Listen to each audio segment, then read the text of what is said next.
Hello à tous et bienvenue dans cette vidéo. Aujourd'hui, je me prépare avec vous, je teste un certain nombre des produits qui font le buzz actuellement. Entre autres, on va parler du nouveau fond de teint de Natasha Denona, on va parler de REM Beauty, on va tester tous ces produits et voir si le buzz est mérité ou pas. Est-ce que ces produits méritent l'investissement? Est-ce qu'ils vont changer ma vie? Nous allons découvrir tout ça immédiatement. Ma grosse boîte de produits à tester. Je n'ai qu'un seul visage, il y a beaucoup de produits là-dedans. Une majorité de produits que j'ai achetés moi-même et d'autres produits que j'ai reçus. Donc on va en tester certains. Le reste sera testé certainement hors écran, mais on fera le point d'ici la fin du mois. Il y a tellement de sorties cette rentrée, sérieusement je suis époustouflée. Une première sur cette chaîne depuis 2 ans. J'ai commandé et reçu, et non testé encore, ça va être une première impression, le nouveau fond de teint de chez Natasha Denona. Ça fait 2 ans que je n'ai pas acheté de produit Natasha Denona. Pour plein de raisons, parce que je trouve qu'elle sort trop de palettes et que je n'en vois absolument pas l'intérêt. Ceci étant dit, vous étiez nombreux à me demander de tester ce fond de teint, et ce qui m'a interpellée, en fait, c'était qu'au niveau de la formulation, on est sur un fond de teint avec des ingrédients, écoutez ça, japonais. C'est ça, formulé en Corée et je pense que c'est produit en Italie. J'ai l'impression qu'on est sur le mix le plus incroyable au niveau du haut de gamme que j'ai pu tester. Donc évidemment, ça a piqué ma curiosité et je voulais absolument tester ce fond de teint qui promet monts et merveilles. Quand je vous dis il promet monts et merveilles, il promet énormément de choses. Alors, au Canada, on n'a plus Natasha Denona depuis de nombreuses années. La marque est sortie de chez Sephora. Il faut commander sur le site de Beautylish. C'est ce que j'ai fait. Sauf que comme on n'a que Beautylish pour avoir la marque, et ben, sachez que il restait plus de teinte. Donc j'ai pris au hasard une teinte en croisant les doigts, en priant le dieu du make-up que la teinte convienne. Donc ce fond de teint là est la déclinaison de l'anti-cerne très connu de la même marque qui s'appelle le High Glam. Je déteste cet anti-cerne et je suis certainement une des seules sur la planète beauté YouTube à dire ça. Je n'aime pas cet anti-cerne. Je l'ai acheté 3 fois. Je l'ai essayé à de multiples reprises. Je ne l'aime pas. Il crease. Quoi qu'il se passe, c'est un anti-cerne qu'il faut poudrer. Et je suis désolée, à 45 ans, on ne poudre plus son anti-cerne, sauf si on a une peau très grasse. Il ne faut pas oublier un truc. Dans les revues beauté, ce que vous voyez, c'est de l'instantané. C'est quand vous êtes sur TikTok et que vous scrollez, moi TikTok ou Instagram, j'appelle ça du McDo de la beauté, n'est-ce pas? On scrolle et waouh, le produit est formidable. Waouh, le produit est formidable. La plupart des produits sont formidables lorsqu'on les applique. Mais à quoi ressemble le produit en fin de journée? C'est ça la vraie question. Aujourd'hui, c'est une première impression. Ça ne veut pas dire que ce sera l'impression définitive, on en reparlera, je vais continuer à le tester. Mais aujourd'hui, on va tester donc ce fond de teint. Tout est écrit en anglais. Oui, tout est écrit en anglais, je vais vous faire la traduction. Donc on est sur un produit hybride, encore une fois. Donc on a un mix entre soins et maquillage. C'est un produit qui se dit avec une texture révolutionnaire. Je vous fais la traduction. Creaseless, donc qui ne va pas creaser. Longue tenue, léger sur la peau. À l'intérieur, on retrouve des poudres de bambou encapsulées et des micro-algues qui viennent balancer les excès d'huile. Alors moi, je n'ai pas besoin, hein, j'ai la peau qui a plutôt besoin d'hydratation, mais bon. Et qui vont créer en fait un fini, comme je vous ai dit, radiant. Lumineux, mais une lumière qui vient de l'intérieur. Bon, ça, c'est les promesses. Hein. Donc le produit n'est pas graisseux et il convient à tous les types de peau, des peaux sèches aux peaux grasses. Pourquoi je ne te crois pas, Natacha?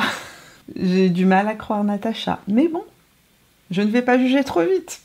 Donc en gros, plein d'ingrédients qui vont venir équilibrer les différentes zones du visage, sèches ou plus grasses. Ça va aussi diminuer les rougeurs, ça va diminuer les taches pigmentaires et nous promettre d'améliorer le taux de collagène dans la peau. Là, je suis vraiment sceptique. Maintenant, je ne demande pas mon fond de teint tout ça. Si j'ai besoin de soins, j'ai du skincare à la maison à ne plus savoir qu'en faire.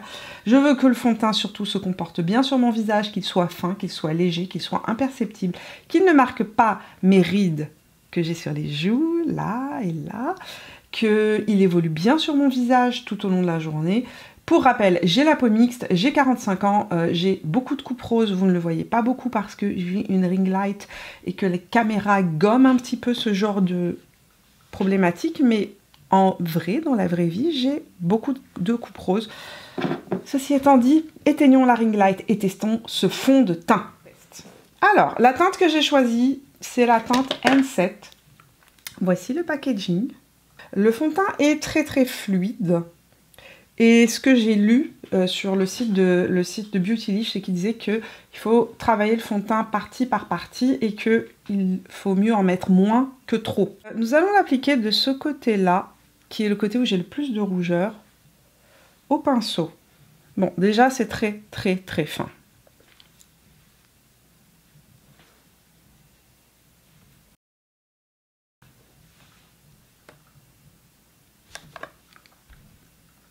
Appliqué au pinceau, j'ai une couvrance moyenne, infinie, d'une finesse rarement vue. Je pense que le fond de teint qui se rapproche le plus de ça, c'est le Synchro Skin de chez Shiseido, technologie japonaise. Franchement, il épouse la peau complètement, il est imperceptible. Alors, il n'est pas encore sec, il y a encore beaucoup de lumière qui ressort de son teint. Au toucher, c'est comme si je ne portais rien. C'est complètement fou. Donc de ce côté-là, on va l'appliquer avec l'éponge. La ring light est toujours éteinte. Voici l'application à l'éponge et l'application au pinceau. J'ai pas de différence du tout au niveau de la couvrance. Je vais venir intensifier au doigt. Tiens, on va tester toutes les techniques. Juste ici, parce que c'est là où j'ai le plus de rougeur. Le doigt me permet aussi de chauffer un peu plus la matière et, j'ai envie de dire, d'être plus précise dans mon placement. Je vous ai dit, j'aime pas du tout l'anti-cerne.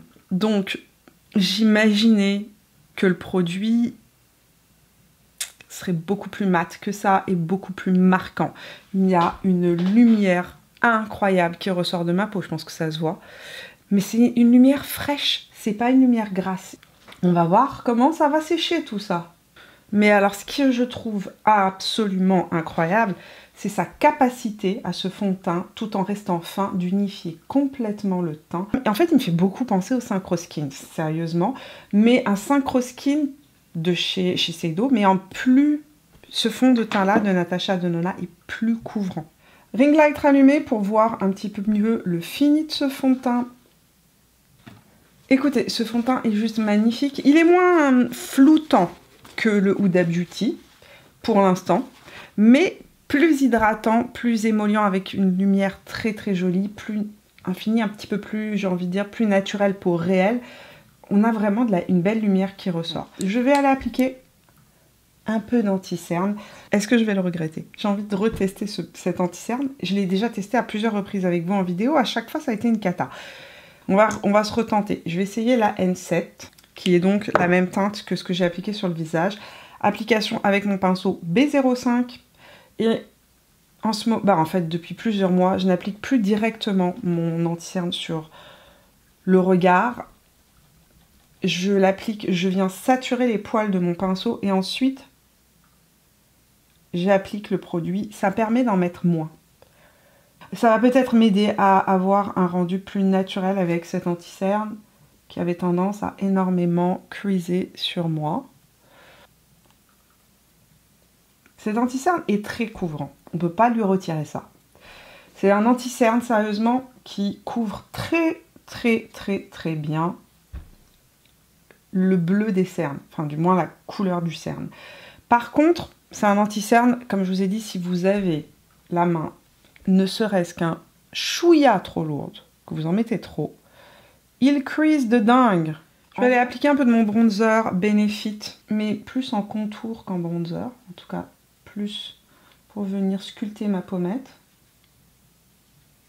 Réchauffer un petit peu le teint, mais de manière très naturelle. Je veux vraiment pas trop, voilà, juste. On va maquiller nos yeux et ensuite on testera des produits teints. On testera entre autres les blushs de chez R.E.M. Beauty, qui sont des blushs multi-usages et qu'on peut appliquer donc sur les joues, mais aussi sur les lèvres en rouge à lèvres et même sur les yeux. Vous pouvez les utiliser sur les yeux pour vous faire un petit maquillage rapide.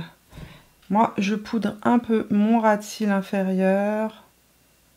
J'ai mis beaucoup moins d'anti-cerne, mais il a à nouveau creasé.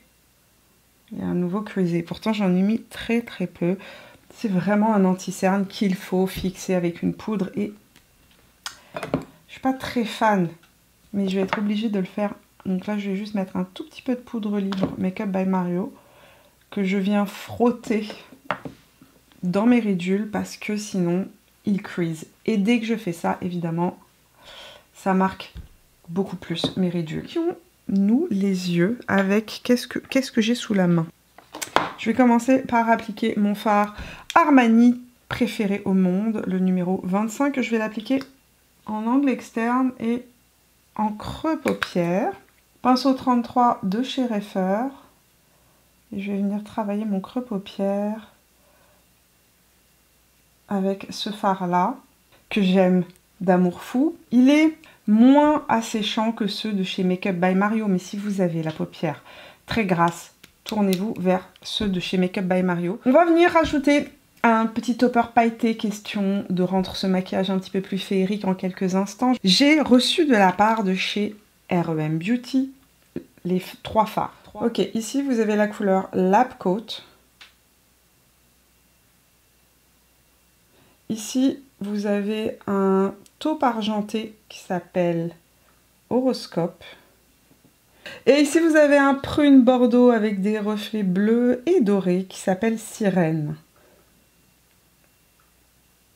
Je crois qu'on va aller jouer avec cette couleur-là, qui paraît très froide en fait, comme ça. Mais appliquée sur la main, il y a des magnifiques sous-tons qui sont des sous-tons roses, couchés de soleil. Super joli, et les paillettes sont moins impressionnantes que celui-ci par exemple, extrêmement pailleté.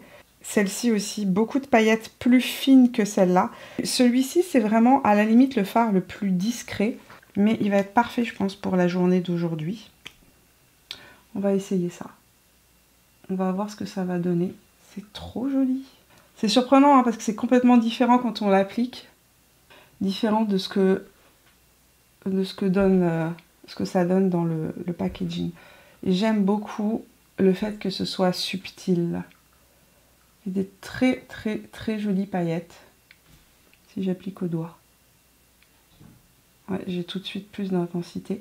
Mais pour le quotidien, on n'a pas toujours envie de mettre des finis ultra ultra intenses, ultra ultra pailletés.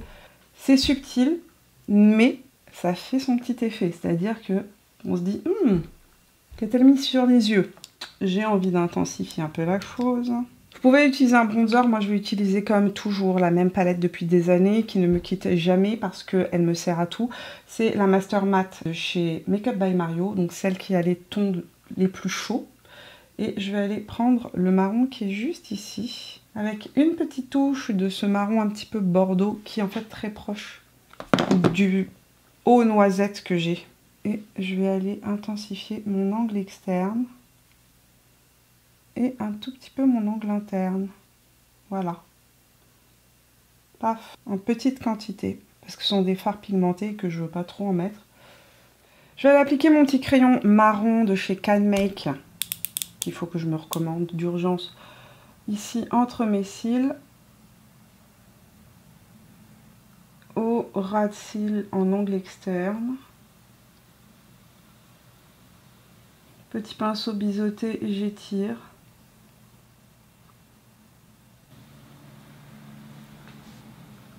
Je vais faire la même chose de ce côté-là, mettre mon mascara et mon primer habituel. Et je reviens pour tester des produits teints. Voilà le rendu avec mon mascara. J'ai mis mon mascara habituel de chez Giorgio Armani. Je vous épargne l'histoire de mes cils actuellement, mais sachez qu'ils sont en piteux état. Je vous raconterai dans une autre vidéo pourquoi, mais ils sont vraiment en piteux état. Hormis cela, voilà pour le maquillage des yeux, et on va pouvoir compléter avec le visage. Et je trouve que franchement, ce petit blush de R.E.M. va être juste parfait pour venir compléter ce que j'ai fait sur les yeux. C'est la teinte Cabaret et c'est les Blush and Lipstick Blush. Donc ce sont des fards crème qui sont multi-usages, qu'on peut utiliser sur les joues, sur les yeux, sur les lèvres. D'abord, ils sont très pigmentés, ça je peux vous le dire parce que je l'ai utilisé à plusieurs reprises. Je vous l'ai montré d'ailleurs sur Instagram. Cette couleur-là, je l'adore. Je trouve que c'est une couleur absolument multi-usage, parfaite pour la saison et très pigmentée. Quand je vous dis très pigmentée, c'est-à-dire que si vous avez la peau moyenne à claire, ne l'appliquez pas directement sur le visage, vous risquez d'être stupéfait de la pigmentation. Mais si vous avez la peau noire, vous allez être ravis. Moi, je l'applique jamais directement. Je le prélève avec mon petit pinceau et je viens le tapoter sur la peau. Et vous avez vu comment j'ai fait, je ne l'ai pas prélevé directement, je l'ai pris sur la main parce que sinon, vous allez vous retrouver avec une tache rouge. Hormis cela, cette teinte est d'une beauté. C'est un marron avec à l'intérieur du rouge, mais aussi avec du mauve. Et donc, ça lui donne un effet effectivement un petit peu joue échauffé par le soleil, mais joue échauffé par le soleil automnal. D'autre part, c'est longue tenue. Une fois que c'est sec, ça ne bouge pas. Et ça, c'est véritablement un point positif parce que généralement, les fards crème sont, j'ai envie de dire, c'est très joli et j'en mets tout le temps et j'adore les fards crème. Je trouve que ça marque moins la texture, que ça a fait un effet plus naturel, mais ça peut avoir aussi une tendance à moins bien tenir. Or là, franchement, elle a fait une formule qui est vraiment longue tenue. Comparé à ceux de Rhode que je suis en train de tester, ceux de Rhode Beauty, sont plus émollients et moins longue tenue. Voilà, si vous hésitiez entre les deux, il faut qu'on reparle de son teint. Il y a un truc qui me plaît pas du tout. Je luis énormément de la zone T. Il faut absolument que je le poudre sur ma zone T et j'ai pas la peau grasse. N'oubliez pas que dans les promesses de son teint, on est sur un fond de teint qui est censé justement matifier les zones qui font plus de sébum, hydrater les parties du visage qui sont plus sèches. Clairement, c'est un fond de teint qui est hydratant et lumineux, qui n'est pas mat. Moi, j'aime beaucoup parce que j'ai une peau sèche. Mais alors, ma zone T, je sais pas si vous le voyez, ça luit beaucoup. Il me faut une poudre.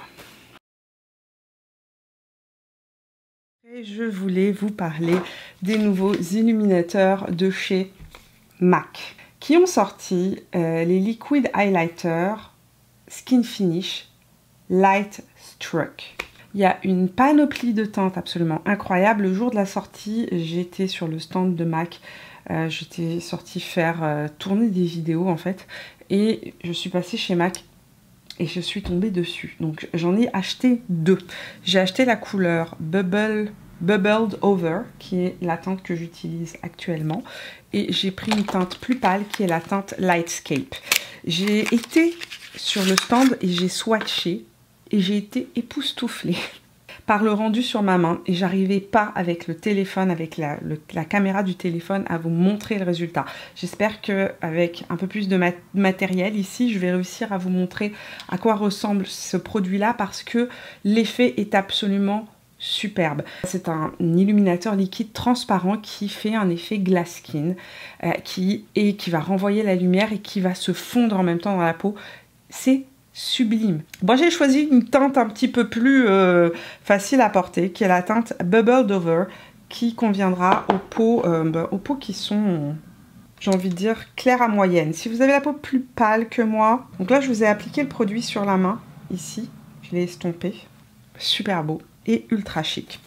Et je suis vraiment amoureuse de ce produit, qui est un produit plus pigmenté que les autres produits illuminateurs de MAC. Ils disent sur le site, un illuminateur de teint liquide qui hydrate pendant 24 heures offre une couleur éclatante longue tenue pour un éclat raffiné. C'est vraiment très beau.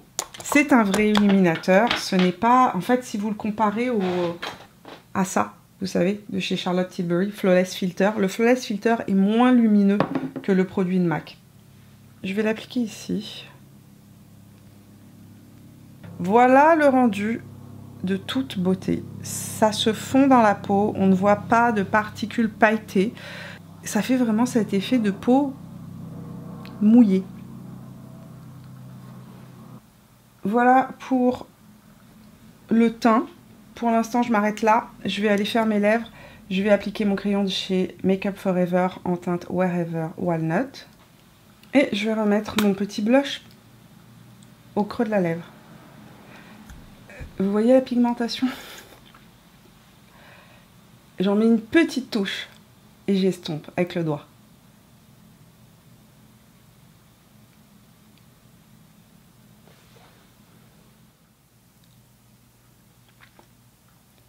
Bon, une touche d'huile à lèvres de chez MAC, c'est les MAC Lip Gloss en teinte Casual.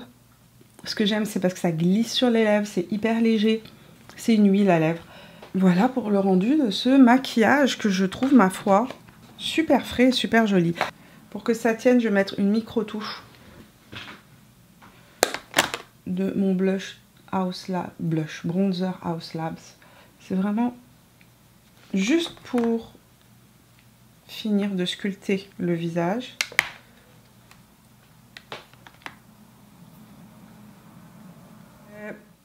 On va faire un point tout à l'heure, en fin d'après-midi, en caméra lumière du jour, parce que je veux voir comment évolue son teint.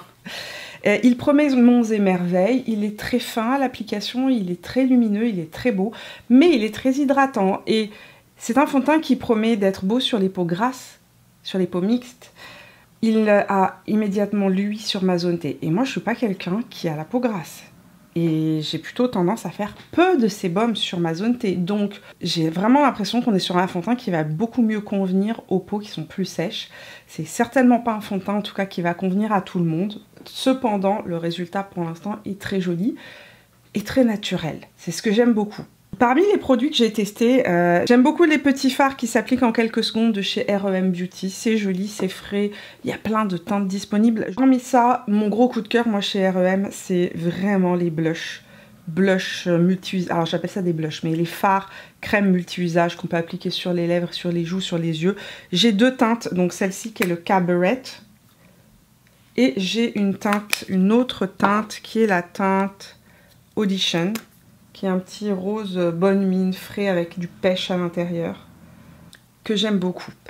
C'est des fards que j'aime énormément parce qu'ils s'appliquent facilement et qu'ils tiennent bien et que on n'a pas besoin de venir les retoucher plein de fois. D'autre part, ce que j'apprécie aussi, c'est la pigmentation. C'est vraiment très pigmenté, donc ça se voit bien sur les lèvres, c'est des vrais multi-usages. Parfois, il y a des fards qui sont censés être multi-usages, quand vous les appliquez sur les lèvres, ils sont plus pâles que la couleur de vos lèvres. Donc, c'est pas des vrais multi-usages. Là, pour le coup, franchement, ça fonctionne super bien. Si vous êtes fan d'effets peau glacée, testez ces nouveaux illuminateurs, vous allez être servi. Le côté glass skin est vraiment présent. Et c'est très joli, c'est très frais. Et il y a de multiples teintes. Donc faites attention, allez bien regarder toutes les teintes. Il y a certains effets qui sont plus duochrome. Il y en a d'autres qui sont vraiment beaucoup plus pailletés aussi. Et celui-ci et celui-là que j'ai pris ne sont pas pailletés. Celui-ci, c'est le Lightscaped, qui est pour le coup beaucoup plus pâle. Et moi, pourquoi j'ai acheté une teinte très pâle, c'est que je me suis dit qu'en hiver, je vais mixer les deux. On va voir à quoi ça ressemble tout à l'heure. Je vous retrouve en fin d'après-midi, après être passé chez mon médecin, chez mon acupunctrice, les courses, les machins. On va voir à quoi ça va ressembler. C'est la fin de journée. Il est 18h09. Le soleil est en train de commencer à décliner. Et je n'ai pas fait de retouche du fond de teint de la journée. À ma grande surprise, le fond de teint est plus beau en fin de journée que ce matin. Je n'ai pas repoudré ma zone T. On voit clairement qu'il y a des luisances au niveau du menton, au niveau du nez, ici aussi. Et là, un petit peu.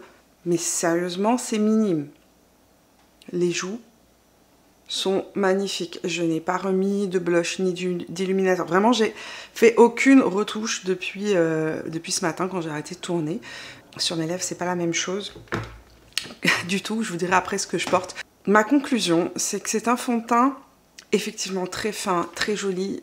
Ce que je trouve magnifique, c'est vraiment la lumière en fin de journée. Et le côté de peau très hydratée. Généralement, je suis quelqu'un qui a la peau très sèche en fin d'après-midi. Je suis obligée d'aller vaporiser des sprays pour venir réhydrater ma peau. Là, sincèrement, j'en ai absolument pas besoin. Ma peau n'est pas collante non plus. Donc, j'ai un bon équilibre entre hydratation et en même temps un effet qui est effectivement un effet qui est très naturel. Mais j'avais des doutes ce matin. En éteignant ma caméra, je me suis regardée de près et je trouvais que le fond de teint, au niveau du nez et du menton, ne faisait pas corps du tout avec mon visage. Et là, franchement, c'est très bien. Aujourd'hui, j'aurais pu faire une retouche au niveau du nez et du menton de poudre et je pense que ça se serait super bien comporté et j'aurais eu un résultat encore plus beau. Maintenant, ce n'est pas un fond de teint pour les peaux grasses. Et ça, je le maintiens. On parle d'une formule auto-fixante. Auto-fixante, ça veut dire qu'il va sécher et qu'il n'y a pas besoin en fait d'être poudré. Je ne suis pas du tout d'accord. J'ai été obligée de poudrer ma zone T. Alors oui, certainement auto-fixante sur une peau qui est complètement sèche. Une peau mixte, vous devrez appliquer une poudre, ça c'est certain. Et les peaux grasses, il faudra poudrer tout votre teint. Et je ne suis pas sûre que le produit évolue bien parce que, comme je vous l'ai dit, je le trouve extrêmement hydratant. Je le trouve hyper frais, en fin de journée, hyper joli. Le résultat est impeccable. Au niveau des yeux, je voulais juste voir si je sentais pas de creasing. Le fard à paupières de chez R.E.M. Beauty est resté complètement en place. Mais j'ai eu des très jolis compliments aujourd'hui sur ce fard à paupières. Et enfin, le blush, ben écoutez, quand je vous ai dit qu'il était longue tenue, on voit clairement la couleur du blush encore. Il est longue tenue. L'illuminateur aussi de MAC est toujours en place. Il s'est complètement fondu dans la peau. Enfin, qu'est-ce que j'ai sur les lèvres? Mis à part un poil de mon chien qui se baladait dans les parages. Sur mes lèvres, je porte ce fameux produit qui a fait tant parler de lui. La formule est très très proche de la formule de mon baume à lèvres de chez Nude Sticks, pour information. On retrouve plus ou moins les mêmes types de peptides. Je trouve que ce produit-là est plus léger sur les lèvres que le Nude Sticks. Beaucoup plus huileux en fait. Mais tout ce que je peux vous dire, c'est que c'est beaucoup plus fluide, beaucoup plus léger sur la lèvre. Cette teinte est juste magnifique, parfaite pour l'automne. À avoir dans son sac à main. Franchement, je comprends le buzz qu'il y a eu autour du produit. Maintenant, si vous avez le produit de Nude Sticks, c'est quand même assez similaire. La différence aussi, celui-ci n'a pas d'effet mentholé, alors que le baume de Nude Sticks, lui, est mentholé. Voilà pour la petite revue express de fin de journée. Pour ceux qui vont me demander d'où vient mon haut, c'est un haut de chez Cézanne de l'automne. Je vous le mettrai en barre d'informations. Voilà, vous savez tout. J'espère que vous avez passé un bon moment en ma compagnie dans cette vidéo. J'espère aussi que ça vous a changé les idées. Peut-être que vous avez découvert des pépites. Dites-moi dans les commentaires si jamais vous avez testé un de ces produits. J'aime bien voir votre retour. Vous me dites aussi quel type de peau, etc. Comme ça, les gens peuvent se projeter et savoir si le produit peut leur convenir ou pas. Voilà, merci beaucoup d'être resté jusqu'au bout de la vidéo. Je vous fais des gros bisous. Et on se retrouve dimanche prochain pour de nouvelles aventures beauté. Ciao!